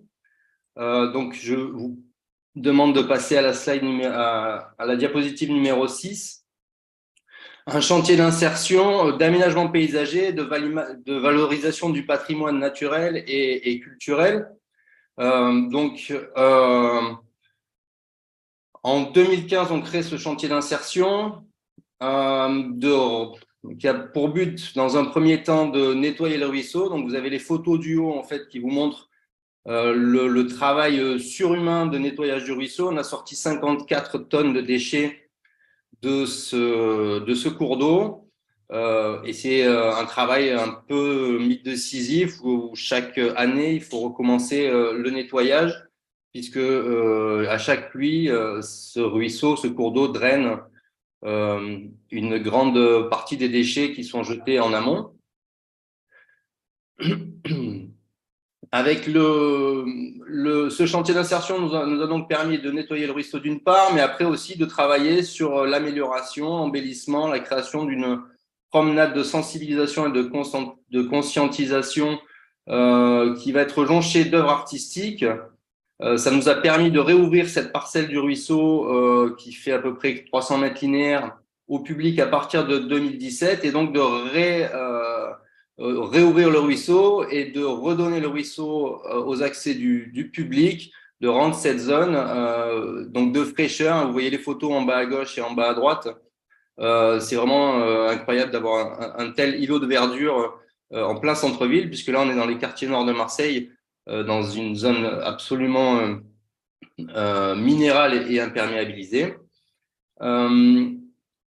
Et donc de réouvrir, de redonner ce petit bout de nature au public et donc d'accueillir à peu près 30 000 personnes l'année dernière, en 2022, sur cette zone. Vous voyez en slide numéro 7 donc les œuvres qui ont été travaillées par des artistes locaux de la Cité des Arts de la Rue en partenariat avec le chantier d'insertion. Vous avez quelques photos d'évolution en bas de la diapositive, quelques photos d'évolution et d'aménagement de ce sentier de sensibilisation qu'on a fait. Une grande roue Noria qui a pour but de aussi parler du dérèglement climatique, de l'assèchement des cours d'eau. C'est une roue qui tourne à quelques dizaines de mètres du ruisseau, dans le lit même, et qui parle aussi de la mondialisation. C'est une roue qui a été faite en palette, qui fait 8 mètres de diamètre et qui a été réalisée par le chantier. Et en slide numéro 8, vous avez donc le point d'orgue de cette promenade qui est une cascade dont je vous ai mis une photo un peu ancienne pour vous rendre compte que c'est une cascade qui était pratiquée déjà depuis longtemps et puis après qui a été perdue de vue, oubliée, ensevelie sous les déchets et donc réouverte il y a de ça maintenant 5-6 ans aux accès du public. Donc le cours d'eau étant intermittent, la cascade l'est aussi. Les ASEC étant de plus en plus longs, la cascade est de moins souvent en eau, ce qui a motivé un collectif d'artistes des Arts de la Crue de réaliser une cascade à la demande avec un monnayeur. Pour 20 centimes, vous avez 5 minutes de cascade et bien entendu accompagné de tout un discours sur le dérèglement ou en tout cas le changement climatique. Et sur les ASEC, mais aussi de parler de l'anthropisation du ruisseau, de la façon dont on l'a détourné, canalisé. Tout ça, c'est le propos qui est donc développé par cette œuvre et qui est en fait un simple effet de pompage dans le bassin qui, lui, par infiltration, est toujours en eau et donc avec une petite pièce, vous avez 5 minutes de cascade. Les photos, la photo en haut à gauche à côté du plus de Plus fraîche ma ville, c'est la machine à renaturer, donc c'est le nom de cette œuvre, en action. Alors je vous avais rajouté, mais étant donné que c'est pas ma présentation, j'ai pris des photos hier puisqu'on a eu un petit orage et je vous ai pris des photos que je vous enverrai, je vous ferai passer, de la quantité d'eau qui a déferlé dans la cascade hier, qui est impressionnante. Je vous montrerai les photos plus tard. Voilà. Et tout ça pour vous dire que globalement, c'est l'œuvre d'un collectif. Donc, si on peut passer aux diapositives 10 et 11, c'est l'œuvre d'un collectif donc, qui s'est agrégé autour du chantier d'insertion. Ce collectif s'appelle les Gamards, qui est donc constitué d'artistes, notamment plasticiens, mais pas que, d'artistes marcheurs, de soudeurs, de photographes, voilà, et qui s'est donc constitué autour de la Cité des Arts de la Rue et du bureau des guides du GR 2013, en agglomérant toute une partie de gens qui étaient intéressés en fait par ces questions-là, les collectifs riverains, les comités d'intérêt de quartier, et qui est un collectif en permanente évolution parce que c'est ouvert, on ne demande rien, il n'y a pas de cotisation. Les gens viennent simplement par intérêt. Il y a beaucoup de chercheurs qui viennent sur leur sujet de thèse s'intéresser à ce ruisseau. Avec pour objectif global, c'est de prendre soin de ce ruisseau, de le faire connaître, de dire que c'est pas un égout, et de changer un peu l'inconscient collectif autour de ce joyau naturel. Alors pourquoi le collectif des Gamards? Le Gamard étant une petite crevette qui est un indicateur écologique qu'on retrouve de façon parcellaire dans le ruisseau. Pour en finir, je vous ai mis en diapositive numéro 11, enfin non 10 pour vous, pardon, les activités des Gamards qui sont aussi variées que le nombre de membres de ce collectif, de gens qui nous rejoignent. Chaque membre étant une nouvelle opportunité pour le collectif de développer une action ou une intervention sur le ruisseau en lien avec les sols, l'écologie, mais aussi beaucoup en lien avec l'aspect artistique. On notera notamment le détournement des déchets qu'on retrouve dans le ruisseau à des fins artistiques pour faire des œuvres, des fresques, mais aussi des habits, des déguisements qu'on va utiliser lors de la fête du ruisseau annuelle, par exemple. Voilà. Et juste les quelques réussites qu'on peut mettre au crédit de ce projet et de ces collectifs. Donc, je vous les ai listés. Un petit kilo de fraîcheur rendu au public. La voix des usagers qui est portée devant notamment l'aménageur Euroméditerranée qui a pour projet d'ouvrir un grand parc en aval de la Cité des Arts de la Rue et avec qui, pour lesquels maintenant on est devenu un interlocuteur incontournable. Bien entendu, de la dépollution, de la renaturation, une petite évolution enfin, qui est quand même notable, notamment auprès des scolaires, dans l'évolution de l'inconscient collectif sur le fait que c'est pas un égout, mais que c'est un cours d'eau et que c'est un joyau. Là, on va étendre ce projet à une deuxième parcelle en amont de la cascade que vous avez vue, où se trouve une deuxième cascade encore plus grande, à quelques 400 mètres de cette première cascade. Et après, de nombreux projets sur la partie haute, à la Cité des Arts de la Rue, de désimperméabilisation, de récupération des eaux de pluie et de communautés d'énergie renouvelable. Voilà, j'en ai fini. Merci beaucoup, Eric, pour cette présentation. Peut-être un mot sur... je vais quitter le partage, qu'on se retrouve. Peut-être un mot sur le coût, finalement, que représente une solution comme celle-ci autour d'un projet participatif, un projet de chantier d'insertion. Effectivement, ça peut être considéré comme une solution low cost, pourrait-on dire, puisque ça mobilise assez peu de moyens en principe. Est-ce que vous pouvez nous donner une estimation du coût global de ce projet? Absolument. Enfin, pour ce qui concerne le chantier d'insertion et les matériaux, on va dire qu'on a mis en œuvre pour les aménagements, qui sont essentiellement récupérés sur site et employés sur site. Donc, ça représente à peu près 100 000 euros par an. On est à peu près à 600 000 euros sur les 6 dernières années de budget.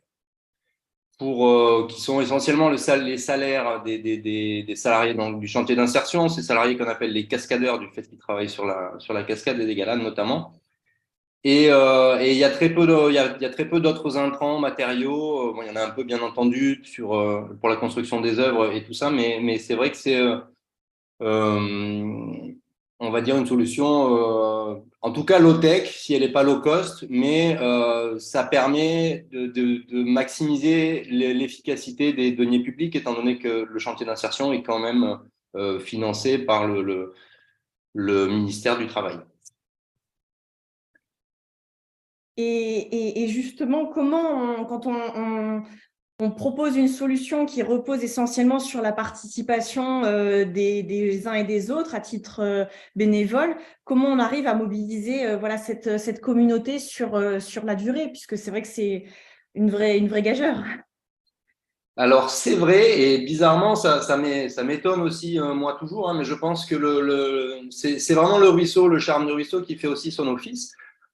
Alors, sans négliger l'implication du bureau des guides du GR 2013, qui assure, on va dire, l'animation de ce collectif, avec, pour le coup, eux ont des salariés aussi qui travaillent sur notamment faire des promenades le long du ruisseau, pour des prises de conscience qui orientent ça vers les institutions, vers les scolaires, tout ça. Donc le bureau des guides est vraiment au cœur de ce dispositif et agrège énormément par son réseau, énormément de volontaires et de bénévoles. Il y a quand même le chantier d'insertion qui est le bras opérationnel de toutes ces actions qui, pour le coup, est financé par la direction du travail et qui permet d'avoir un fil rouge, un fil continu de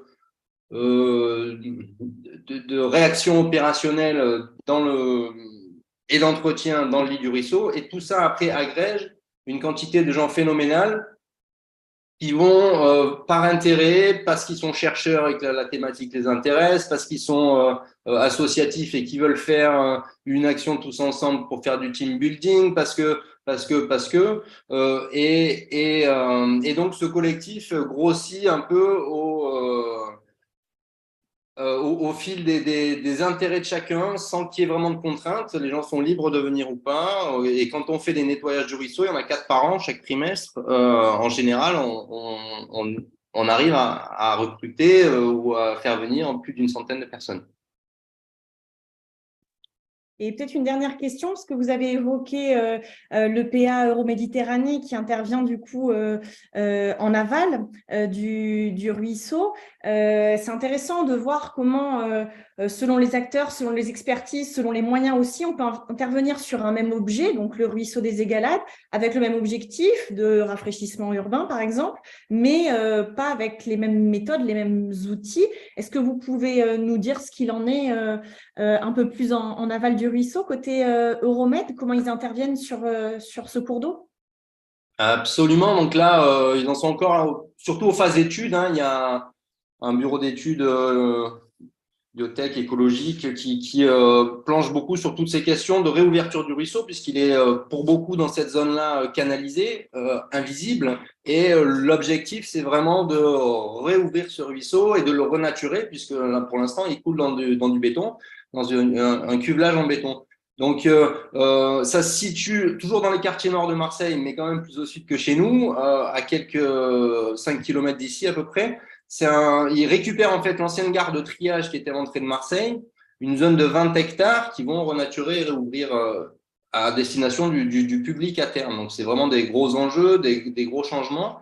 Mais il faut savoir que tous sont passés par la Cité des Arts de la Rue pour voir les aménagements qui avaient été faits. Le collectif des Gamards, forcément, les a accueillis et est devenu, je le disais tout à l'heure, un incontournable en fait de la dynamique citoyenne, de comment est-ce qu'on peut rentrer en contact et en discussion avec les riverains et les gens qui sont intéressés par ces questions-là. Et on a d'ailleurs, la semaine dernière, organisé pour l'ensemble des gens d'Euroméditerranée une marche de 6 km le long du ruisseau, alors souvent sur la route plus que dans le ruisseau, mais aussi de temps en temps dans le ruisseau et dans le lit du ruisseau, qui partait de la Cité des Arts de la Rue avec l'expérience, donc une explication de l'expérience Cité des Arts de la Rue, et qui allait jusqu'au dégrilleur de la Céram, qui est l'entrée du futur parc qu'ils vont faire, quoi. Donc aujourd'hui, on est vraiment dans des échanges, alors je ne vais pas trop dire gagnant-gagnant, mais enfin dans des échanges qui nous construisent et eux dans leur approche pragmatique d'aménageur et nous dans notre approche plus artiste et plus foutraque, mais d'inventeur et d'expérimenteur. Et alors nous, ça nous permet quelque part, le fait que ce projet-là se fasse en aval, d'avoir un bras de levier qui est quand même vachement plus important maintenant que d'autres, que des grosses collectivités et aménageurs publics se posent sur ce ruisseau-là, d'avoir un gros impact sur tout ce qui se passe en fait en amont du ruisseau, notamment avec Lafarge, que je le disais tout à l'heure, à capter les sources, avec des industriels qui continuent de polluer. Et aussi avec les acteurs qui rentrent aujourd'hui, qui ont compétence sur le ruisseau, notamment l'EPA-JUCA, le syndicat de rivière de l'Uvonne à l'origine, qui a maintenant compétence sur tout le bassin versant et qui vient d'arriver, et enfin voilà, dont les compétences viennent de s'étendre il y a moins de 8 mois là, sur le ruisseau fleuve côtier des Égalades. Voilà, donc c'est un échange qui s'est mis en place un peu par la force des choses et qui finalement enrichit et notre projet à nous et fatalement qui enrichit le projet qui va sortir de terre dans les années à venir. C'est gagnant-gagnant. En tout cas, merci beaucoup pour la présentation de ce projet qui, on le voit, voilà, permet de trouver des solutions à peu de frais et avec un peu de bonne volonté et en mobilisant des riverains, des associations, etc. On peut parvenir à faire des choses efficace. Merci beaucoup, en tout cas, Éric Rimaldi. On va tout de suite laisser la parole à Stéphane Simonet, donc directeur d'Accetera, qui va nous faire un petit bilan, une petite synthèse de ce qu'il a entendu, voilà, nous faire part de ses remarques, de ses réflexions et par ailleurs nous présenter un kit de rafraîchissement sur lequel il travaille en partenariat avec l'ADEME et ça nous permettra de lancer un petit peu le débat pour le temps de questions-réponses qui suivra, même si je peux vous le dire d'ores et déjà, il y a beaucoup de questions qui nous attendent sur le chat. Voilà, Stéphane Simonet, je vous laisse la parole. Merci beaucoup. Bonjour à toutes et à tous. Donc, je suis directeur du cabinet Actera et pas etc. Voilà. Alors, Actera, excusez-moi. Il n'y a pas de souci. Alors, on est un cabinet également basé à Marseille pour les collègues des Égalades et on travaille dans toute la France et on travaille spécifiquement sur les questions d'adaptation au changement climatique et de résilience. On accompagne un grand nombre de territoires, d'acteurs publics et privés. Et on fait partie du groupe Ingirop, et ce qui nous amène à travailler également sur les questions de rafraîchissement urbain et de villes, de résilience urbaine, donc toutes les thématiques qu'on aborde ce matin. Alors, bon, bah déjà, j'aimerais vraiment remercier les différents intervenants parce que effectivement, j'ai trouvé les présentations particulièrement intéressantes et très complémentaires dans leur nature, hein, avec des approches donc pour la start-up d'État, des approches plutôt d'aide à la décision, des approches techniques et politiques avec le REX de Toulouse, et puis vraiment un exemple très inspirant des Égalades où là on a un cas avec justement une participation, une co-construction au sens même physique et de reconquête d'un lieu emblématique. Alors moi, ces témoignages ces retours d'expérience me paraissent particulièrement importants car, comme l'a dit Élodie, ce phénomène de vague de chaleur, de canicule s'accélère. Hein. On l'a déjà dit, il y a eu l'été 2003, l'été 2022 est vraiment marquant. Ça a été un peu une répétition générale. Les climatologues s'accordent à dire que ce qu'on a vécu l'an dernier, ce qu'on certainement s'apprête encore à vivre cette année, est annonciateur, en tout cas est représentatif d'une norme, d'un été normal de 2050. Donc on voit que les choses se répètent, s'accélèrent, et qu'en face, eh bien, il faut que le déploiement des solutions s'accélère également, et d'autant plus qu'aujourd'hui, il est reconnu, le gouvernement l'a annoncé, et bien que pour se préparer à ces changements et donc pour rafraîchir la ville, il va falloir s'inscrire dans une trajectoire de réchauffement de référence particulièrement forte, qui n'est pas forcément la plus forte, mais qui fait partie d'un des scénarios pessimistes, qui est donc une France à plus 4 degrés d'ici la fin du siècle. Alors, plus 4 degrés en moyenne sur l'année, ça veut dire qu'en moyenne sur l'année, plus 4 degrés, ça signifie des étés qui peuvent être là beaucoup plus chauds, de plus 7, voire plus 8 degrés. Et c'est là que les solutions de rafraîchissement, notamment, doivent prendre tout leur sens. Et donc, c'est à ces extrêmes qu'il va falloir s'adapter et repenser la ville et dimensionner ces solutions.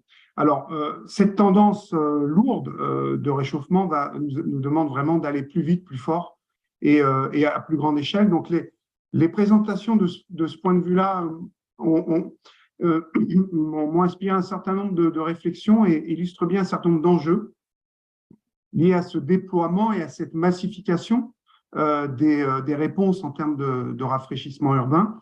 Premier enjeu, moi, que j'ai noté, c'est clairement un enjeu d'amélioration des connaissances et d'aide à la décision. Donc ça, c'est vraiment ce à quoi s'emploie Elodie et l'ADEME à travers cette start-up, qui est une des mesures phares du plan d'anticipation des vagues de chaleur annoncé par le ministre Christophe Béchu, et qui est nécessaire parce que nous, ce qu'on voit sur le terrain, effectivement, même si le constat est partagé, beaucoup d'acteurs, et notamment de décideurs, d'aménageurs, ont encore un peu de mal à se situer par rapport à ce phénomène, à comprendre les phénomènes physiques en jeu, à identifier à quel moment il faut agir, quelles sont les bonnes études à mettre en œuvre, les travaux également à promouvoir et surtout à quelle phase dans la chaîne de production et d'aménagement de la ville et pour quelle finalité. Il y a encore beaucoup de confusion, et Elodie l'a rappelé, entre lutte contre les îlots de chaleur, lutte contre la surchauffe, pour quelle finalité on met en œuvre ces efforts. Est-ce qu'on parle d'améliorer le confort extérieur, le confort intérieur, réduire la consommation énergétique, lutter contre l'extension de la climatisation?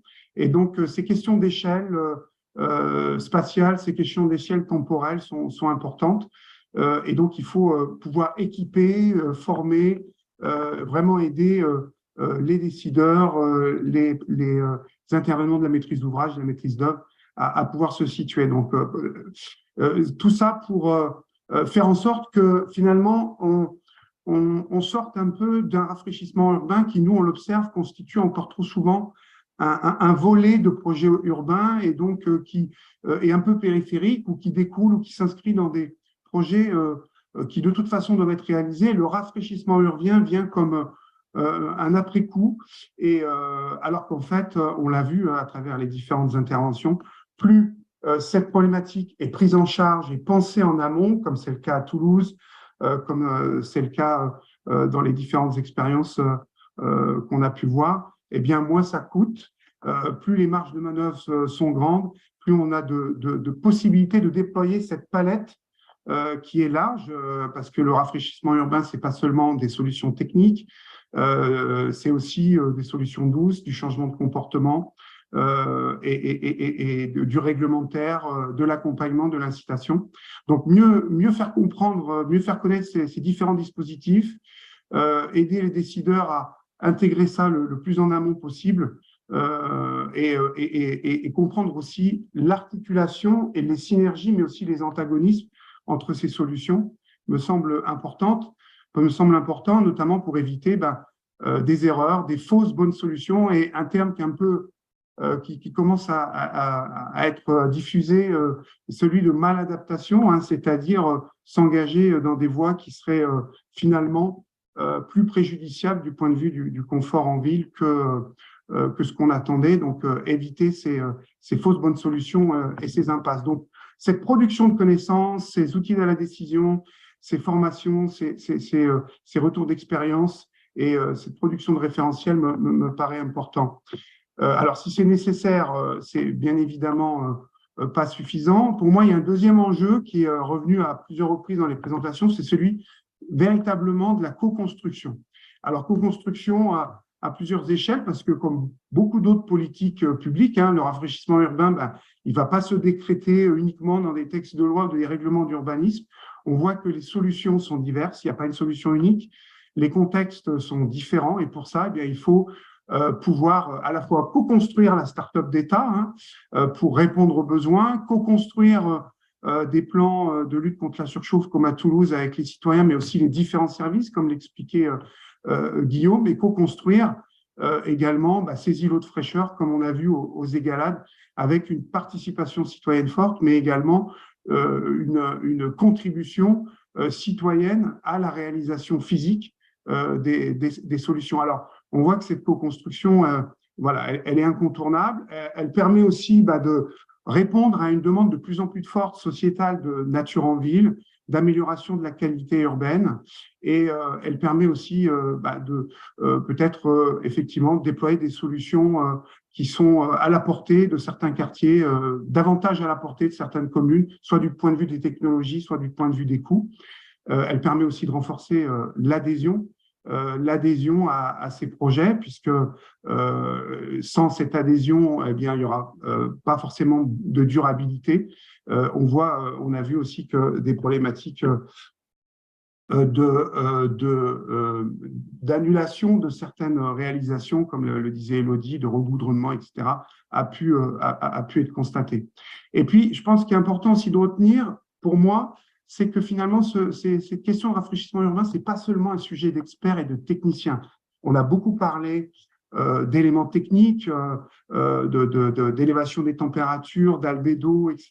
Mais à travers l'exemple des Égalades, je trouve que on a un bel exemple de voir comment, finalement, les différentes composantes de la société peuvent s'approprier ces aspects-là, comment ce sujet peut être abordé sous des angles très divers, notamment artistiques, sensoriels, et comment ces collectifs peuvent aussi porter une vision rafraîchissante, porter de nouvelles attentes et peut-être aussi et certainement contribuer à faire évoluer certains modes de pensée et d'action au niveau des aménageurs, de la maîtrise d'ouvrage et de la maîtrise d'œuvre.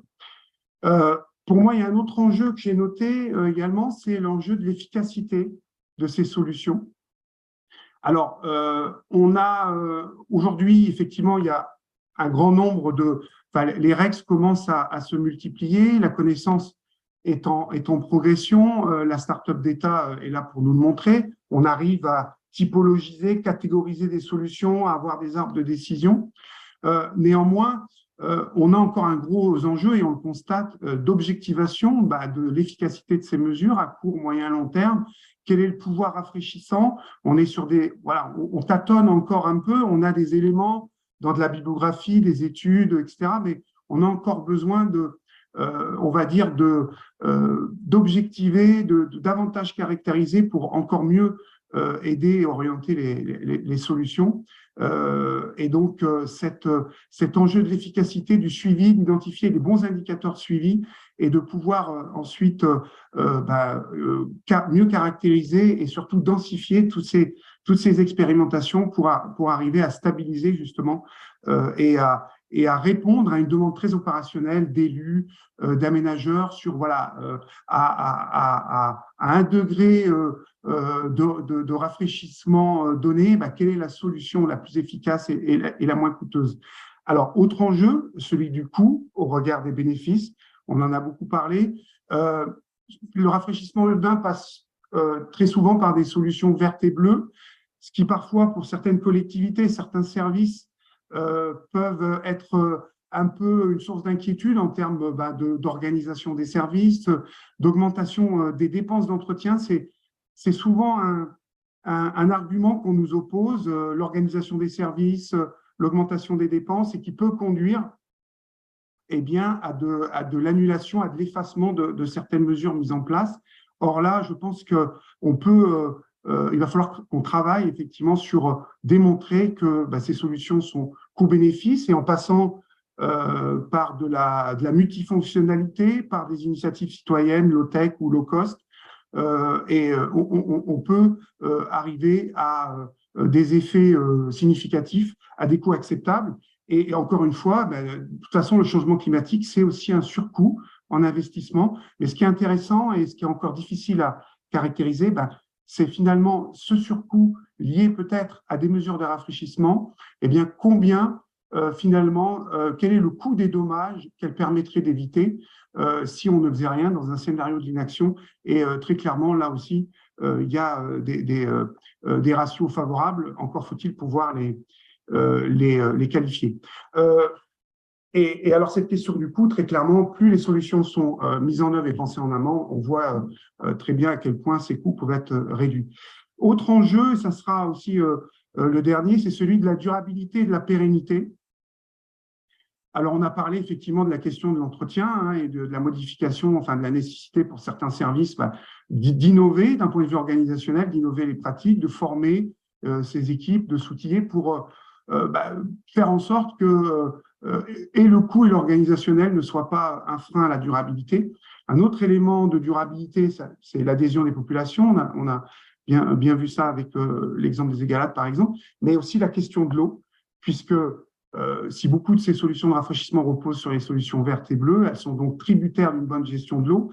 Et on voit qu'avec cette modification du climat, ce qu'on observe très clairement, c'est une aridification croissante et une méditerranéisation des climats du sud, du centre, mais aussi de régions où on s'y attendait peut-être moins. On fait des travaux, nous, de projection climatique et d'analogue climatique. On se rend compte que la frange atlantique et la Bretagne, par exemple, également vont connaître des climats méditerranéens. Donc, la problématique du rafraîchissement va là aussi être de plus en plus prégnante, mais dans un contexte de raréfaction de la ressource.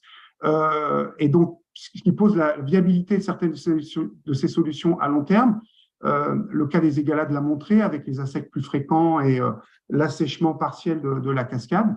Alors, pour ça, ça va demander clairement un changement de paradigme. On parle de passer d'une culture de la ville entonnoir où on faisait en sorte que les eaux pluviales étaient couvertes, évacuées, cachées, et on essayait de s'en débarrasser le plus vite possible avec des systèmes de canalisation, à ce qu'on appelle des villes perméables, des villes éponges, où là, on doit pouvoir conserver une partie de ce surplus d'eau quand on n'a pas besoin pour le restituer ces solutions au moment où c'est nécessaire. Ça va aussi passer par des innovations. On a parlé de réutilisation des eaux usées traitées.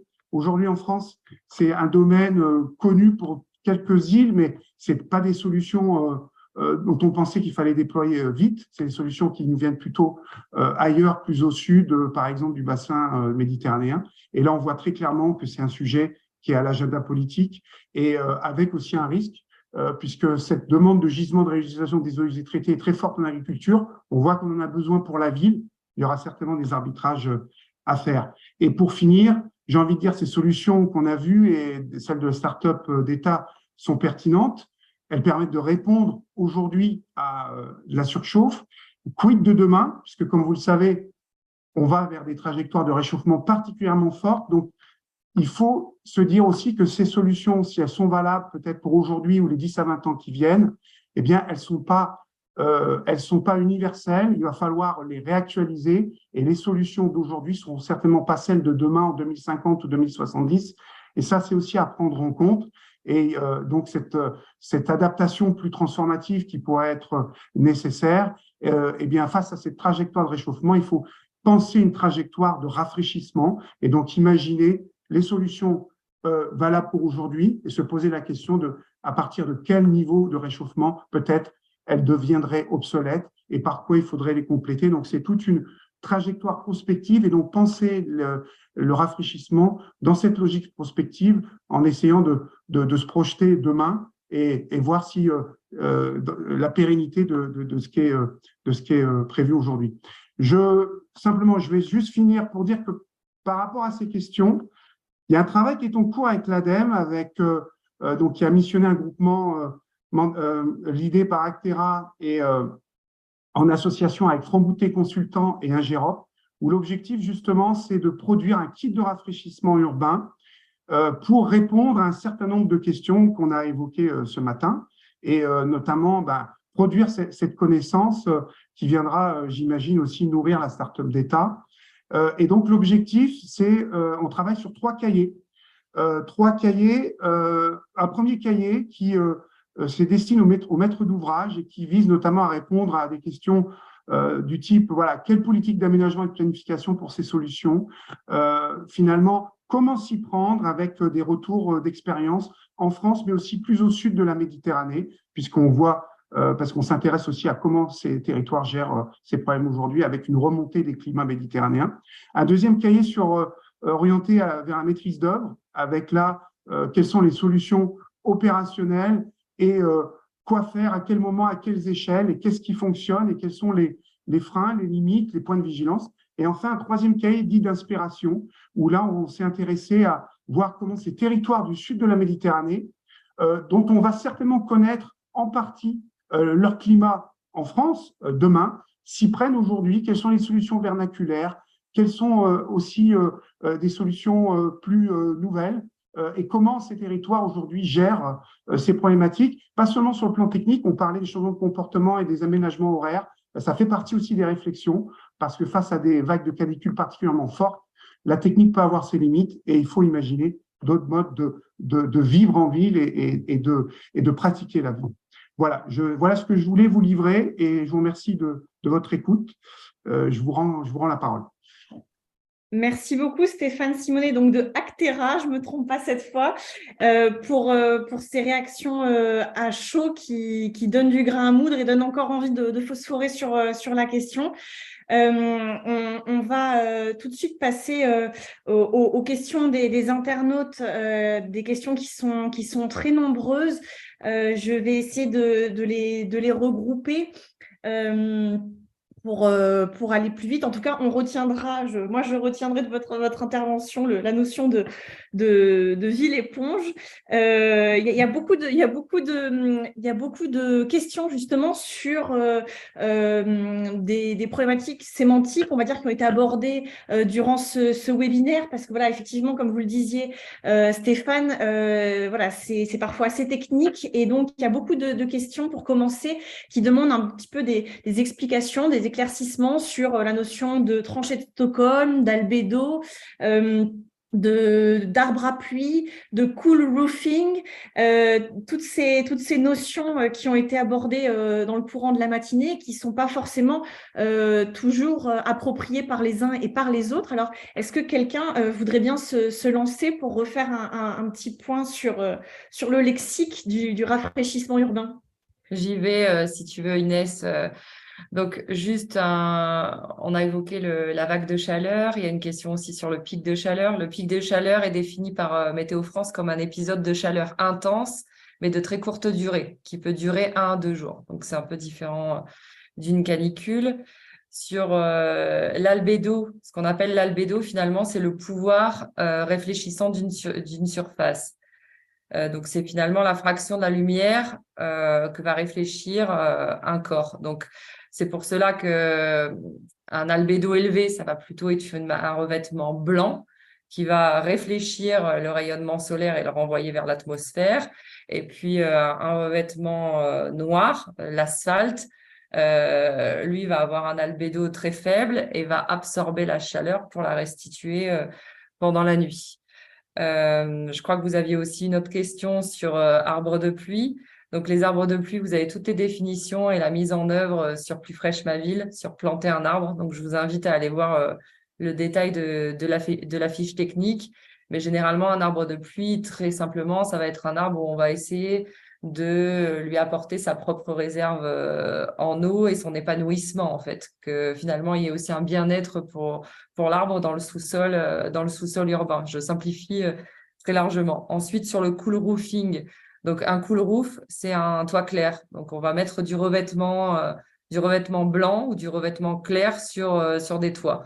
Donc, ça, c'est une vraie question qui se pose sur les toitures blanches, dans le sens où, bien souvent, sur les zones industrielles, on va avoir des toits en zinc qui sont très chauds, qui absorbent beaucoup la chaleur et la restituent la nuit. Donc, ça peut être intéressant de réfléchir au toit blanc. Maintenant, à l'ADEME, nous avons un parti pris, c'est-à-dire que si la demande énergétique en été est plus importante que celle de l'automne, donc la climatisation par rapport au chauffage, et là, ça peut être intéressant de mettre un toit blanc.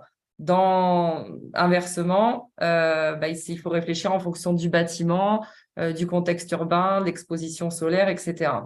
Après, sur ces toitures blanches, sur ces propositions de toiture, vous pouvez retrouver sur la fiche technique de Plus Fraîche Ma Ville liée aux aménagements des toitures. Donc, il y en a un qui est dédié aux aménagements globaux des toitures et d'autres sur les toitures végétalisées. Tous ces revêtements peuvent être combinés, en fait. Il peut y avoir une combinaison de végétation, de revêtements blancs, mais aussi de panneaux photovoltaïques, par exemple. Donc ça, je vous invite vraiment à aller voir les détails techniques dans les fiches dédiées sur Plus Fraîche Ma Ville. Merci beaucoup, Élodie, pour ce petit point. Des questions qui s'adressent peut-être plus spécifiquement à Guillaume Dumas de Toulouse. Alors, je vais essayer, là encore une fois, de les regrouper et puis ensuite, je m'adresserai à nouveau à Éric Grimaldi. Alors, donc, comment a été calculée la valeur d'îlot de chaleur urbain sur Toulouse Métropole? Ça, c'est une première question pour Guillaume Dumas. Une autre question, vous avez expliqué voilà, que la RE 2020 était décevante sur le confort d'été. Isabelle Le Corguillet demande voilà, des précisions sur cette remarque. Une autre question de Gloria Livy sur le prix unitaire moyen d'une tranchée de Stockholm. Ça, peut-être qu'on peut aussi revenir sur la définition de la tranchée de Stockholm si ce n'était pas forcément clair pour tout le monde. Et une autre question aussi qui portait sur le PLUIH, comment convaincre les élus finalement de prendre en compte cette thématique dans leur document réglementaire et notamment donc le PLU. Voilà, bon, il y a beaucoup d'autres questions, mais on va essayer de faire simple dans un premier temps. Je vais peut-être laisser le temps à Guillaume Dumas de s'approprier ces questions et de nous répondre. Et concernant Éric Grimaldi, donc on avait deux questions. Que je me trompe pas. Voilà, avez-vous d'autres projets dans d'autres quartiers, par exemple, pour lesquels vous pressentez maintenant toute la force du collectif, quel que soit son format, et une autre question sur quelles sont les actions mises en place pour limiter la pollution du ruisseau en amont. Voilà, deux autres questions qui s'adressaient plutôt à Éric. Guillaume Dumas, est-ce que vous voulez nous donner des éléments de réponse aux questions qui ont été adressées? Oui, est-ce que vous m'entendez bien? Oui. Alors, le prix des tranchées de Stockholm, je ne l'ai pas là, mais je pourrais le communiquer plus tard, parce que c'est dans un grand chantier d'une grande rue. Donc, il faut que j'aille voir vraiment dans la rue combien a coûté la tranchée. Mais au prix au mètre carré, je ne sais plus, on était sur des rapports, je crois de mémoire, 15 ou 20 fois plus cher qu'un simple arbre classique. Sur le PLUIH, en fait, je suis dans le peut-être groupe rappeler la tranchée de Stockholm Ah aussi oui, rapidement. Qu'est-ce que c'est qu'une tranchée de Stockholm? En fait, la tranchée de Stockholm, on creuse et on va mettre dans le sol un système finalement de drainage et de stockage de l'eau avec des roches, par exemple, et un petit bassin pour qu'en fait, quand l'eau vient ruisseler de pluie et s'infiltre dans le sol, elle soit un petit peu retenue dans une surface sous le sol. Donc, l'arbre, dans ses racines, va avoir à 1 mètre de profondeur de l'eau qui sera un petit peu plus sèche. Alors que dans les sols urbains, d'habitude, on ne creuse pas aussi profond et on ne va pas dans le sol mettre un système pour un petit peu garder, retenir l'eau. Voilà, de manière un peu simplifiée. En ce qui concerne le PLUIH, je suis dans le groupe de travail du règlement. Donc, je participe activement au règlement. Ce n'est pas moi qui rédige le règlement, mais on est plutôt sur les règles qu'il faut rédiger, etc. On a également un bureau d'études qui nous aide sur ça. Et on présente aux élus pour faire valider les règles. Et aujourd'hui, les groupes de travail et les élus ont validé les différentes règles qui ont été proposées. La première question, c'était sur l'ICU. On a un réseau de stations météo et en fait, c'était le sujet de ma thèse, donc de 2017 à 2021. Et ce sont en fait des stations météo disposées sur tout le territoire. Et on a les références rurales qui sont une forêt à l'ouest et une partie agricole à l'est du territoire, et les stations dans le centre-ville, et puis ailleurs, on a des stations partout. Et donc, notre pic d'ICU, c'est les stations du centre-ville, les plus urbanisées. La RE 2020, la RE 2020 qui est décevante. La RE 2020, on pourrait parler pendant 1 heure, donc très rapidement. Il y a un découpage en zones climatiques, et quand vous voyez le découpage des zones climatiques que font les géographes et celui déjà de la RE 2020, c'est à côté de la plaque. Toulouse est dans la même zone climatique que les Pyrénées et Bordeaux. Ensuite, la RE 2020, elle considère qu'un appartement sur lequel il y aurait un volet roulant à l'intérieur et que la personne vit dans le noir en été, elle est dans un confort thermique. Donc, vivre dans un bocal, ça n'est pas aujourd'hui un objectif de vie. Et ça, la RE 2020, elle ne défend pas la qualité d'usage. Elle ne propose pas des balcons. En plus de ça, elle propose également le fait de prendre l'empreinte carbone. Et donc, si on fait un balcon, eh bien, on augmente l'empreinte carbone. Mais à Toulouse, on ne veut pas vivre dans un bocal. Et également, la RE 2020 fait des simulations sur un individu nu au milieu de son logement, immobile, sans électronique allumée et avec des fenêtres fermées. Enfin, personne ne vit comme ça. Donc, la RE 2020 est passée à côté de la plaque, pour moi, du confort thermique, de la qualité d'usage en été, et les indicateurs sont trop faibles. Pas assez. Et en plus, ce sont des indicateurs passés. Ils ont pris la canicule 2003. Non, ils devraient prendre des canicules futures, continues, plus peut-être espacées, mais juin, juillet, août. Voilà, très rapidement. Voilà. Donc, les élus, j'ai répondu, prix tranché, PLUIH, le règlement, la RE 2020, les mesures. Voilà, il y avait autre chose. Ah si, il y avait Il une y a mesure sur d'autres questions, l'albédo. Je mais on l'ai va vu, peut-être l'albédo. passer la parole rapidement à Éric Grimaldi Voilà. et je vous redonnerai la parole après son intervention, si vous le voulez bien. Oui, donc concernant les autres projets sur d'autres quartiers, bon, effectivement, on travaille du fait en fait de l'ouverture de ce projet de parc de 20 hectares à Bougainville dans la gare de triage dont je parlais tout à l'heure en partenariat avec Euroméditerranée, du fait aussi de l'arrivée de la compétence étendue du syndicat de rivière de l'Uvonne jusqu'à chez nous. On a tendance maintenant à travailler un peu sur l'ensemble de ces zones, à suivre les recherches scientifiques qui sont faites sur les sols, notamment sur les questions de désimperméabilisation, de comment est-ce qu'on retraite le goudron, parce que pour nous, ça a été une grosse problématique sur les phases de désimper qu'on a pu faire à la Cité des Arts de la Rue sur la partie haute, d'arriver à trouver une filière de recyclage, et voire même ne serait-ce qu'une déchetterie qui récupère les enrobés de type goudron, asphalte, parce qu'il faut les tester. Une partie, selon la date de l'enrobé,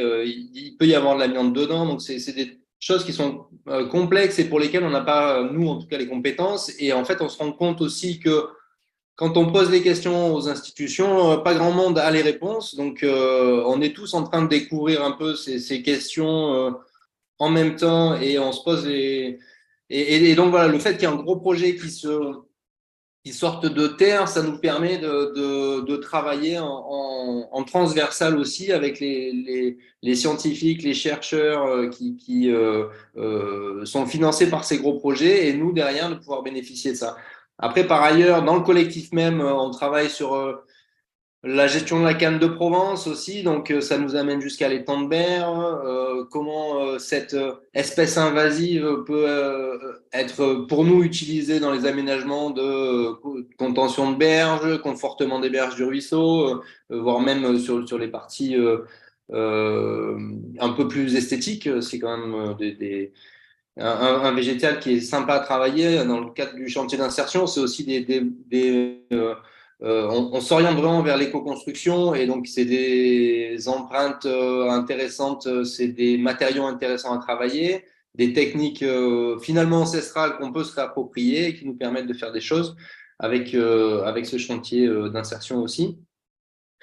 On travaille avec l'atelier Sherwood aussi, qui eux ont fait des tests de sol, de replantation. Enfin, voilà, ça permet. En fait, oui, le projet est suffisamment vaste maintenant et les interlocuteurs sont multiples, ce qui nous permet d'étendre cette réflexion à l'ensemble du bassin versant, comme je le disais tout à l'heure, nous aussi. Pour ce qui est des actions mises en place concernant la pollution du ruisseau en amont, donc ça c'est un peu notre cheval de bataille depuis l'origine. Hein, je le disais tout à l'heure, les sources même du fleuve côtier, ruisseau et Galade, qu'on appelle aussi Caravelle, justement dans cette partie amont, elles sont contenues et gérées par Lafarge pour son activité industrielle. Il y a un peu plus en dessous aussi une industrie qui fabrique du gaviscon et qui fait beaucoup de rejets dans le ruisseau au titre de cette fabrication-là, qui sont en train eux aussi de se mettre aux normes, mais ça a été une discussion un peu de longue haleine. On a aussi une action qui s'appelle Capri-Sun Valley parce que on s'est rendu compte que lors de nos ramassages de ruisseaux, le Capri-Sun, à cet emballage mi-plastique, mi-alu, était le premier déchet qu'on retrouvait en permanence. Alors effectivement, sur les strates les plus anciennes, ça n'existait pas, mais aujourd'hui, c'est un truc qui nous envahit de façon inconsidérée, enfin phénoménale. Et donc, les actions qu'on a, c'est des actions qu'on pourrait qualifier d'actions de lobby, où on se retourne vers ces industriels-là, que ce soit Lafarge, Pharma, qu'on renvoie, on fait les collectes de Capri-Sun et on renvoie ça à la société mère, qui, si je ne m'abuse, est Cronenbourg, et on rentre en discussion avec ces pollueurs, avec aujourd'hui l'appui d'Euroméditerranée qui n'a pas envie que tout ça déferle dans le futur parc, et ça nous permet d'avoir une capacité de bras de fer un peu supérieure de fait d'avoir d'autres institutions qui se concentrent maintenant autour du ruisseau. Mais c'est vrai que c'est le travail depuis l'origine, d'une part de sensibilisation à la pollution, ce que vous jetez en amont ou ce que vous jetez dans la nature, ben, fatalement ça va à un moment redescendre par le ruisseau et arriver jusqu'à nous, voire jusqu'à la mer. Et la partie un peu plus lobbying, où là, avec nos petits brins, on va discuter et puis on est de plus en plus nombreux aujourd'hui autour de la table à discuter. Donc voilà, c'est aussi une action du collectif des Gamards et de la Cité dans la rue en particulier. Merci beaucoup, Eric. Malheureusement, Guillaume, il y a encore d'autres questions qui vous concernent, mais on n'aura pas le temps de les aborder, mais peut-être ultérieurement en échangeant avec les uns et les autres par mail, puisqu'il y a des questions effectivement sur le choix de la couleur des ombrières sur la rue Alsace-Lorraine, avec cette photo qui a fait réagir avec du brillant. Des questions aussi sur les incitations des entreprises à mettre en place du cool roofing. Et puis, d'autres questions aussi sur les incitations et les obligations concernant les cours d'école, mais on essaiera d'y revenir ultérieurement par écrit. Je vais tout de suite laisser la parole à Daniela Sana qui va clôturer magistralement ce webinaire qui termine avec un tout petit peu de retard, mais c'était passionnant. Merci vraiment à toutes et à tous. Daniela, je vous laisse la parole pour nous dire un petit peu quelles sont les prochaines étapes et nous parler peut-être, nous faire des annonces sur la manière dont l'ADEME va s'emparer encore plus de cette thématique et va accompagner les collectivités qui le souhaitent à adopter des solutions de rafraîchissement en ville. Voilà, à vous, Daniela. Merci Inès. Donc, je dis tout de suite, je n'ai pas des scoops, donc on va poursuivre tout ce qu'on vient de dire.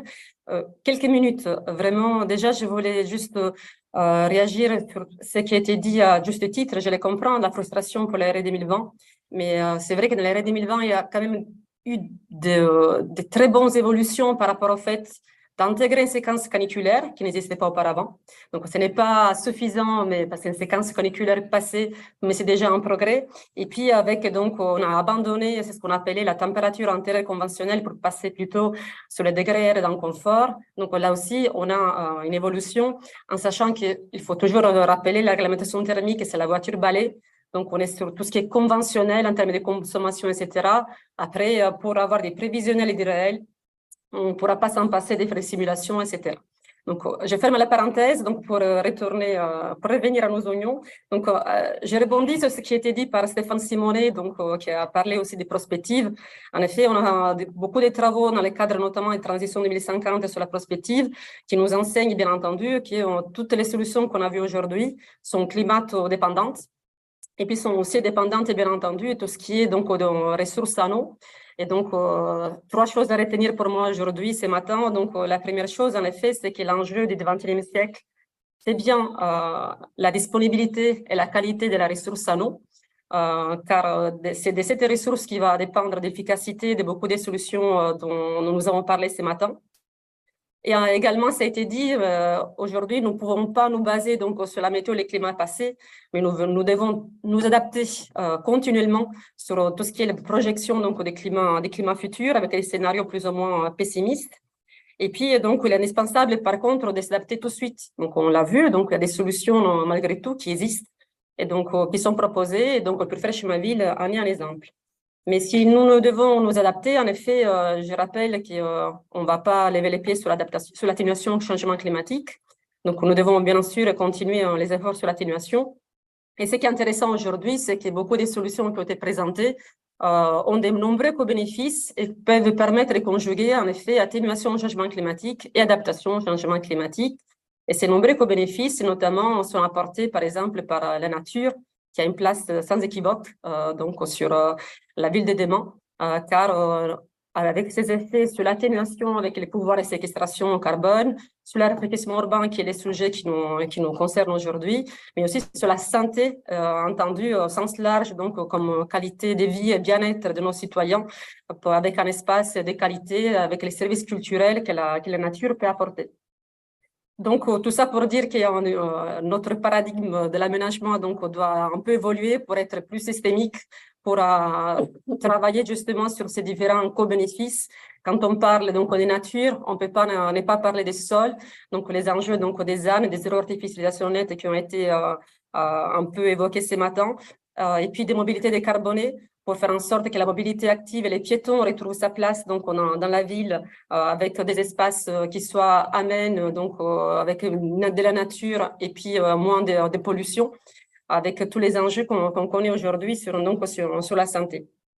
Donc, nous travaillons un peu de manière systémique sur l'ensemble de ces sujets pour continuer à faire avancer en parallèle, donc atténuation et adaptation, et notamment pour encore insister sur les aspects donc, des prospectives avec le travail qu'on mène sur Transition 2050, qui permet donc d'apporter un regard et des éclairages sur les tendances que nous pouvons donc adopter sur les différents secteurs, et notamment sur l'aménagement du territoire. Et donc, peut-être aussi, le dernier mot, donc Plus fraîche ma ville, c'est vraiment quelque chose qui est très important aujourd'hui pour nous parce que c'est un réceptacle de ce que nous avons travaillé, notamment de la recherche, en fait, pour approfondir donc ces connaissances sur ces questions.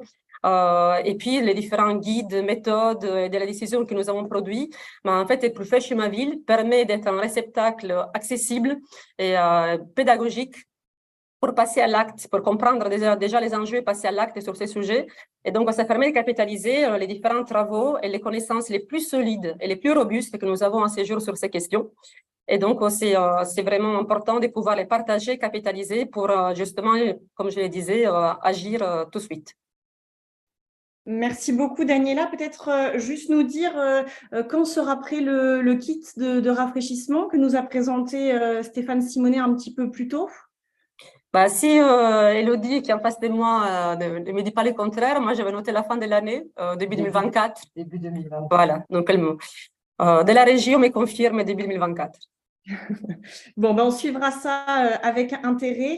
En tout cas, voilà, il est l'heure de clôturer ce webinaire, ce 5e webinaire organisé par Cadre de Ville et l'ADEME. Merci beaucoup à tous les intervenants de ce matin. Merci aussi à tous les participants. Vous aviez été plus de 800 à vous être inscrits.